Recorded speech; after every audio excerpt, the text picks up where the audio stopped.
अस्सलाम वालेकुम व्यूवर्स। पंजाब के ज़िला व्याड़ी में एक ऐसा घर मौजूद है जो कई सालों से खाली है।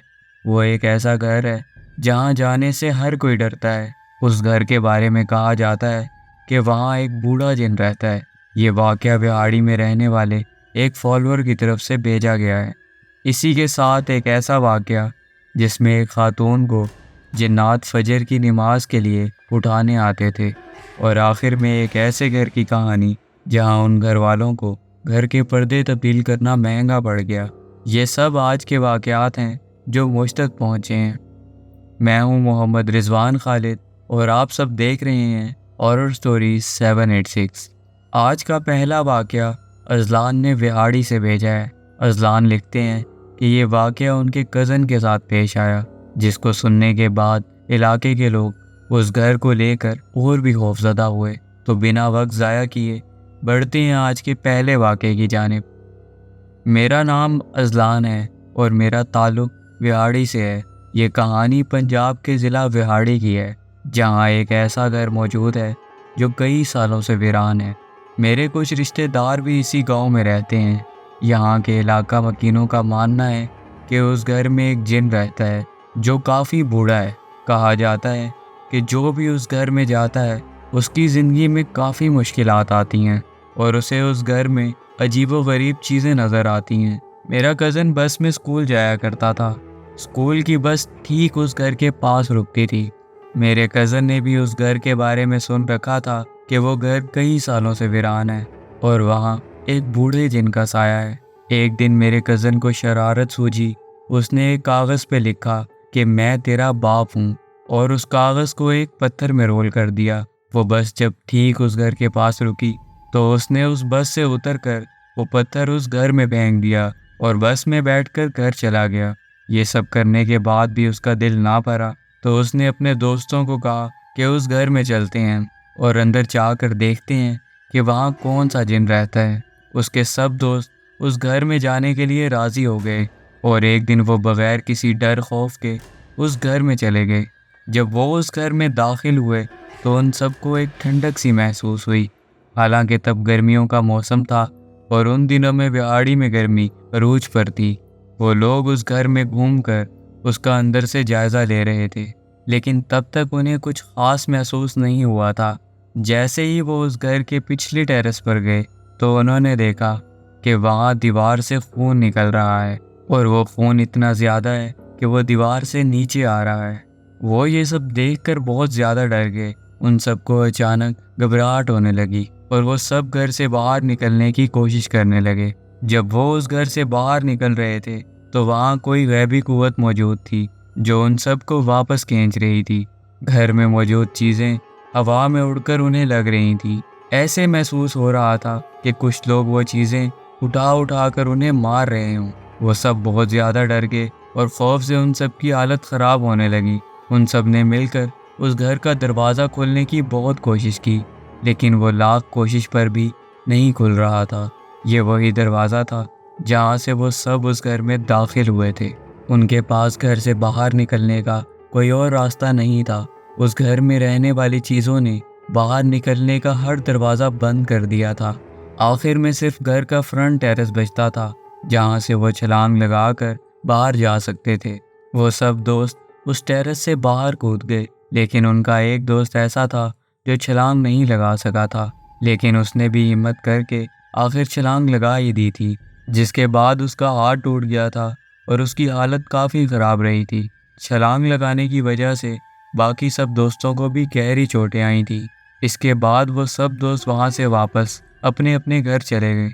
अगले दिन जब स्कूल की बस उस घर के सामने रुकी तो उन लड़कों में से किसी में हिम्मत नहीं थी कि वो उस घर की तरफ देखते, लेकिन मेरे कज़न के पास बस की खिड़की से एक पत्थर आया, जैसे किसी ने फेंका हो। उस पत्थर के ऊपर एक कागज़ चिपटा हुआ था। जब कागज़ को खोलकर उसने पढ़ा तो उस पर लिखा था कि मैं तेरा बाप हूँ। दरअसल ये वही पत्थर था जो मेरे कज़न ने फेंका था। जब उसने उस घर की तरफ देखा तो वहाँ उसको एक बूढ़ा आदमी नज़र आया जो दिखने में बहुत ही ज़्यादा बूढ़ा था। इतना बूढ़ा कि उससे ज़्यादा बूढ़ा इंसान मेरे कज़न ने आज तक नहीं देखा था। अब इसी के साथ बढ़ते हैं एक शॉर्ट से वाक़े की जानिब जो अबरिश मुमताज़ ने बावलपुर से भेजा है। आइए बढ़ते हैं वाक़े की जानिब। मेरा नाम अबरिश है और मेरी दादी का नाम जुलेखा है। सबसे पहले मैं ये कहना चाहूँगी कि आपकी कहानियाँ और आपकी मीठी और सुकून भरी आवाज़ को बहुत पसंद करते हैं और हम आपके चैनल की हर एपिसोड देख चुके हैं। मेरी दादी का जो पुराना घर था उसमें काफ़ी जिन्नात रहा करते थे और ये बात उनके लिए एक आम सी बात थी। कहा जाता था कि वो सब नेक जिन्नात हैं और अल्लाह की इबादत करने वाले जिन्नात हैं। उस घर में एक जिन ऐसा था जो मेरी दादी के साथ बहुत अच्छा था और उनका काफ़ी ख्याल रखता था। वो जिन उन्हें फजर की नमाज में उठाने आया करता था। अक्सर जब उनकी आंख ना खुल पाती तो वो जिन हमेशा उनके पास आता था और उन्हें फजर की नमाज के लिए जगाता था। जब भी रमज़ान का महीना आता था तब वो जिन मेरी दादी को सहरी के लिए उठाने आया करता था। मेरी दादी ने सहरी के लिए जिस वक्त पर उठने का इरादा किया होता था, वो अगर उस वक्त पर ना उठ सकती तो वो जिन आकर नींद से उन्हें उठा दिया करता था। शुरू में मेरी दादी समझती थी कि कोई घर का फ़र्द होता है जो उन्हें नींद से जगाने आता है, लेकिन वक्त के साथ उन्हें पता चल गया कि ये सब जिन्नात करते हैं। एक रोज़ तो उन्होंने मुझसे भी पूछा था कि कल फजर में तुमने मुझे जगाया था। इस पर मैंने दादी को बताया कि वो मैं नहीं थी। मेरी दादी एक जॉइंट फैमिली में रहती थी। घर के फर्स्ट फ्लोर में दादी रहा करती थी, जिसमें 2 कमरे थे और एक गेस्ट रूम था, लेकिन वो गेस्ट रूम खाली रहता था और सालों इस्तेमाल नहीं होता था। मेरी दादी ने हमें ये भी बताया था कि उन्हें अपने फ्लोर पर किचन से रात के 12 बजे बर्तनों की आवाज़ें आती हैं, जैसे कोई कुछ बना रहा हो। एक बार मेरा कज़न वहाँ रहने आया तो उसे सोने के लिए दादी का गेस्ट रूम दिया गया। रात का वक्त था और कमरे का दरवाज़ा भी बंद था। कोई मेरे कज़न के करीब आया और उसके कान में ज़ोर से चीखा। इस ज़ोरदार चीख को सुनकर मेरा कज़न डर के मारे नींद से उठ गया। जब उसने अपने इर्द गिर्द देखा तो वहाँ कोई भी मौजूद नहीं था। तब मेरी वालदा और हमारे सभी रिश्तेदार नीचे ग्राउंड फ्लोर पर थे। हम जल्दी से ऊपर भागे, ये सोचकर कि शायद मेरी दादी को कुछ हुआ है। जब हमने उनसे पूछा तो उन्होंने कहा कि उन्हें इस बारे में पता भी नहीं है। तब हम समझ गए थे कि ज़रूर जिन्नात ने ऐसा किया है। अब इसी के साथ बढ़ते हैं आज की एपिसोड के आखिरी वाक़े की जानिब, जो मुराद ख़ान ने इस्लामाबाद से भेजा है। आइए सुनते हैं उन्हीं की ज़ुबानी। अस्सलाम वालेकुम। ये जो मैं वाक़या आपको सुना रहा हूँ ना, ये मेरा एक पर्सनल वाक़या है जो कि हमारे पुराने घर, एक सरकारी घर था ई टाइप सर्विस रोड पे, वहाँ पे हुआ था। तो हुआ कुछ यूँ कि हम लोग ना कुछ चीज़ें लेने गए थे भिंडी के पुराने बाज़ार। वहाँ पे ना हमें एक पर्दे पसंद आए लाल रंग के, और बड़े पुराने और बड़े ख़ूबसूरत पर्दे थे वो। तो खैर हमने वो ख़रीद लिए और उसको हम ले आए अपने घर। उसको ला के मैंने क्या कहते हैं अपने कमरे में लगाए, और मुझे आज भी याद पड़ता है कि जब वो ला के लगाए थे तो बड़े ख़ूबसूरत लग रहे थे, बड़े रॉयल से पर्दे थे। खैर मैं रात को सो रहा था तो बीच रात में मेरी आँख खुली है किसी आवाज़ से, जैसे कि खटखटा रहा हो। तो मेरी आँख खुली है तो मैंने खोल के आँखें देखी हैं तो पर्दों के ऊपर ना कोई एक अजीब सी काले रंग की चीज़ बैठी हुई थी, लंबी सी। और मुझे आज तक याद है कि बिल्कुल अंधेरे के अंदर भी ना उस चीज़ को मैं देख सकता था। उसकी सफ़ेद आँखें चमकती हुई, उस चमक से उसके वो बाल जो नीचे ज़मीन पे लग रहे थे वो। तो मैं देख के इस हद तक डर गया कि मैं वहाँ पे पैरालाइज़ हो गया। मैं आयतुल कुर्सी पढ़ने लग गया, अल्लाह का नाम लेने लग गया। खैर वो कब ख़त्म हुआ और कब मेरी आँख लगी मुझे याद नहीं, मैं सो गया। सुबह जब मैं उठा तो मैंने जाके घर वालों को ये चीज़ बताई सारी।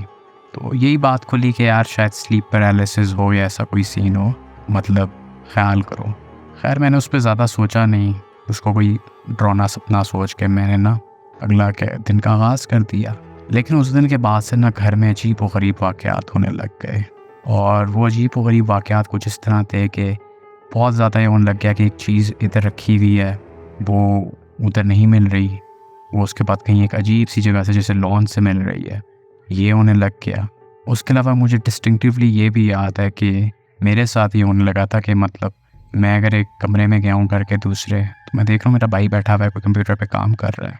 अब मैं उठ के वापस आया हूँ तो मैंने देखा कि मेरा भाई तो ड्राइंग रूम में बैठा हुआ है, और मैंने उससे पूछा कि यार तू उस कमरे में था और एकदम से इधर किस तरह पहुँचा? तो वो एकदम से हैरान हो गया, कहने लगा क्या हुआ है भाई, मैं तो इधर ही बैठा हुआ हूँ। तो इस तरह के कुछ वाक़यात होने लग गए, और मुझे याद है कि 1 आध डेढ़ हफ्ते बाद में ये चीज़ें इस हद तक होने लग गई कि घर वाले भी परेशान हो गए, स्पेशली मेरे साथ।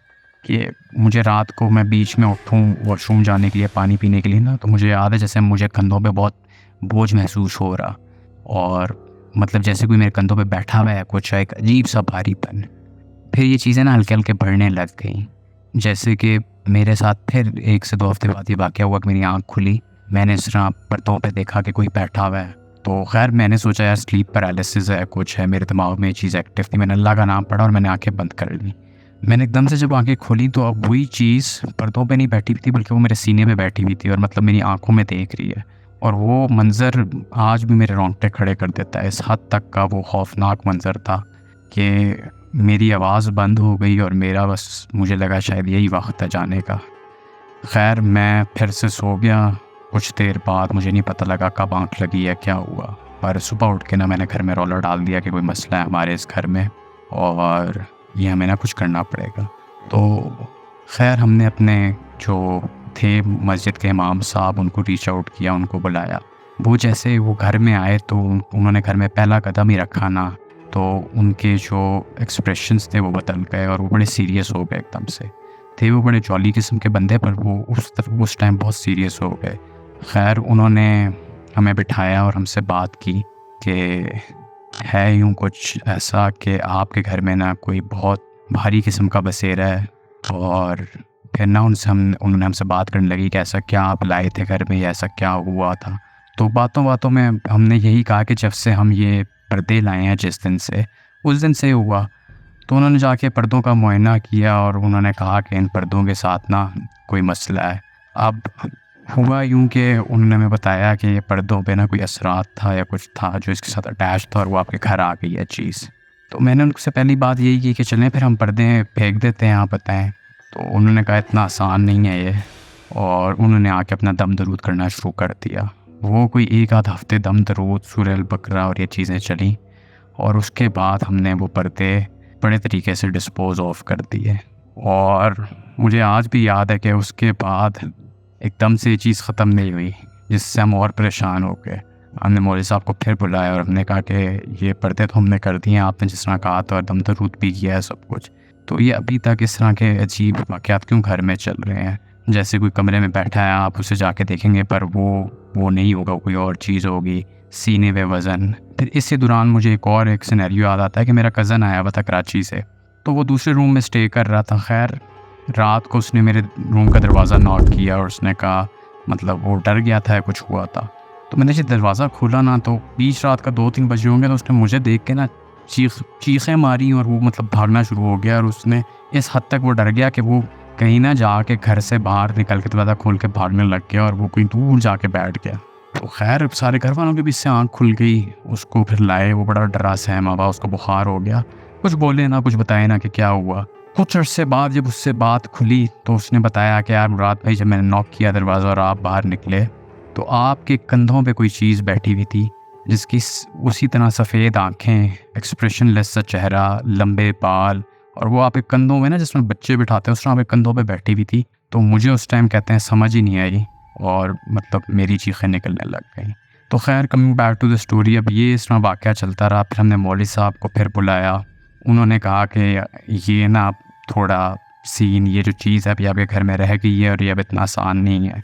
तो खैर हमने फिर एक और पीर साहब को किया रूहानी, वो आए, उन्होंने आके दम दरूद किया, सारा किया, लेकिन उन्होंने यही कहा कि ये जो भी चीज़ है ये अब इस हद तक अटैच हो गई है घर से कि मैं आपको कोई गारंटी नहीं दे सकता।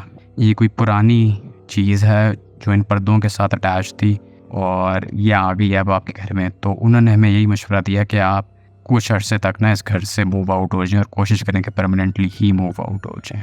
तो हमने यही बताया कि ये तो इतना आसान नहीं है कि हम घर ही छोड़ दें। तो खैर उन्होंने दम दरूद शुरू किए, सूरह अल बकरा चलती थी हमारे घर में दिन से। ये करते करते वो चीज़ें बहुत कम हो गई, लेकिन फिर भी इस हद तक था कुछ असर कि वो वाक़या ना कुछ अरसे बाद इस तरह के अजीब वाक़े होते रहते थे। तो फाइनल पॉइंट ये था कि एक दफ़ा मैं उठा तो मेरे पूरे सीने पे ना स्क्रैचेस पड़े हुए थे, और मतलब बस वो पॉइंट था। उसके बाद हमने उस सरकारी घर को छोड़ा और हमने कुछ अरसे किराए पे घर ले लिया, और बस उसके बाद हमें फिर दूसरा घर अलॉट हो गया। तो आज भी उस घर के बारे में जब बातें होती हैं हमारी, तो बड़ा ये टॉपिक होता है कि कितना खौफनाक और कितना वो हमारा ड्राना एक्सपीरियंस था। मैं अजलान, अबरिश और मुराद तीनों का दिल से शुक्रिया अदा करूंगा जिन्होंने अपना कीमती वक्त निकाला और अपनी ज़िंदगी के वाक़यात हमसे शेयर किए। अगर आपको मेरी ये एपिसोड पसंद आई हो तो एपिसोड को लाइक ज़रूर कीजिएगा और कमेंट में अपनी राय का इजहार भी ज़रूर कीजिएगा। नए आने वाले व्यूवर्स से गुजारिश है कि चैनल को लाइक, शेयर और सब्सक्राइब करना मत भूलिएगा। आप सब नीचे दिए गए नंबर पर अपनी स्टोरीज शेयर कर सकते हैं। इसी के साथ मैं इजाज़त चाहूँगा। जल्द ही नए एपिसोड के साथ हाजिर होऊंगा। आप सब अपना बहुत ख्याल रखिएगा। तब तक के लिए अल्लाह हाफ़िज़।